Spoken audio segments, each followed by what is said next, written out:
What bothers me is that I knew that it was Amber Balcaen all along, but it's spelled Balcaen, Blacen, and I mean, I interviewed her before on this program. Now she's making it big. The sexy red dress coming out, and the others and all that. You've seen this. I'm gonna start watching. We gotta have Amber back on. We now have a rock star who's a friend of the show. Tri-City. We do. I mean, Anyway, but yes, in the previous interview, I interviewed her on Brian Johnson's 70th birthday, and she told me the story of Brian Johnson cooking her dinner, AC/DC's lead singer. Yes, my hero. I thought your hero was Rowdy Roddy Piper. Well, today it is, but then tomorrow it's, so... Anyway, Saskatchewan Rough Riders. Got to start watching those guys too, I suppose, and all that. In a few minutes, by the way, I'm going to start semi-pro football, which is, I mean, I'm the guy who says, cosmopolitan, let's be cosmopolitan. But you want human interest stories. Yeah. And we haven't had semi-pro football around. Well, we have. We've had the Tri-Cities Thunder.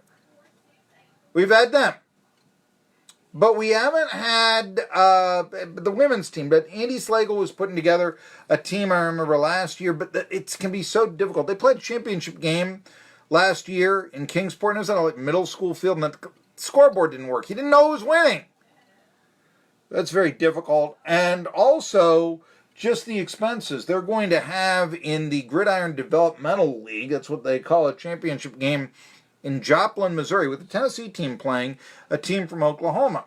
Middle Tennessee Bulldogs are not from around here. They're from, Middle Tennessee. But there's actually a team called Tri-Cities. I think they're the Tri-Cities Outlaws, but they're from Cookeville. I had no idea. Now maybe this is why they want to say Appalachian Highlands. Is Cookeville not in the Appalachian? I don't know. What is Cookeville in if it's not? I know it's in Middle Tennessee, but...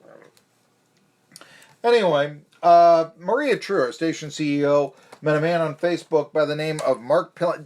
I know that sounds terrible. Mark, don't get that idea out of your head. Mark Pilling, who is the head coach of the Erie Express. He played football at Slippery Rock, so he's a guy from my own heart because he's from Western Pennsylvania, even from northwestern Pennsylvania, and he has the time to talk to us because, of course, being from Erie, Pennsylvania, and this being August, the roads are all snowed in. No, that's... In just a couple of months, though, trust me. You ever been north of Meadville, PA, and after November, there's snow on the roads. Trust me, doesn't matter when. I don't know when it melts. I haven't stuck around to figure it out. I was in southwestern PA. We were in a balmy area as far as I could tell. Maybe Amber Balcaen, she's from Winnipeg. She could let us know that. I don't know. Want to talk a little bit. Little League World Series is beginning in August. There you go. But something has come. There's now scandal in the Little League World Series, and no, not that players from overseas with full beards are playing, but rather, there is a team that is being accused of stealing signs. It's one of baseball's oldest traditions. It's not always a well-loved tactic. It's perfectly legitimate strategy, unless you're in Little League. Wait a minute here. You see, Barrington, Rhode Island, which I have an affinity for. Why? Because I was born in the Providence Lying In Hospital, and my first residence as a little baby boy, Marky Billson, yes, was in Barrington, Rhode Island. I don't remember it. We moved away. I mean, I'm talking about 1971 when I am an infant, goo goo gaga and getting my baby teeth in and trying to learn how to walk. Okay, then after that it was on to, where was it? Neuss, Germany. Yes, so I didn't stay around there either, First memories were my second birthday, Columbia, South Carolina. You know that true story? Okay, my parents, their marriage by that time had sadly, had fallen apart. And my mother was living with her parents. That's what happens, childhood divorce.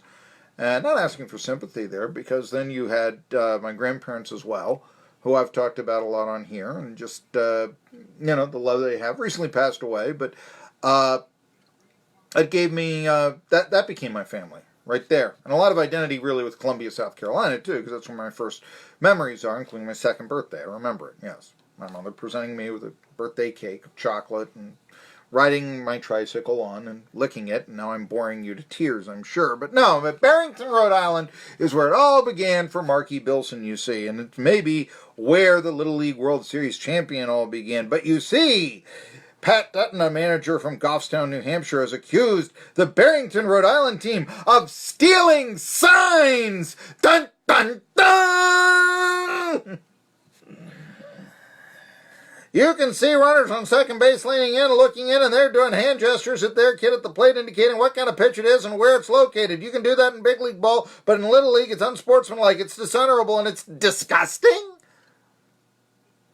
Look, I'm one who, honestly, I remember there was this big controversy that the 1951 New York Giants, that came back around this time of year, by the way, from 13 and a half back, no playoffs back then, to tie the Brooklyn Dodgers, last game of the year, and a 3-game playoff series that ended with Bobby Thompson's shot heard round the world to defeat the Brooklyn Dodgers at the Polo Grounds and give the New York Giants the pennant in 1951. You know the story. The Giants win a pennant. Russ Hodges, probably sportscasting's most famous call. I would say so. The call of Bobby Thompson's home run. Now, that being said, there were some... Later on, it came out that one of the reasons why the New York Giants were able to play 840 ball, New York baseball Giants, was they had a sign steal. They had a guy with binoculars in the Polo Grounds. Well, here's the deal, though. Maybe back then, now, times do change, as Colin Cowherd likes to tell us.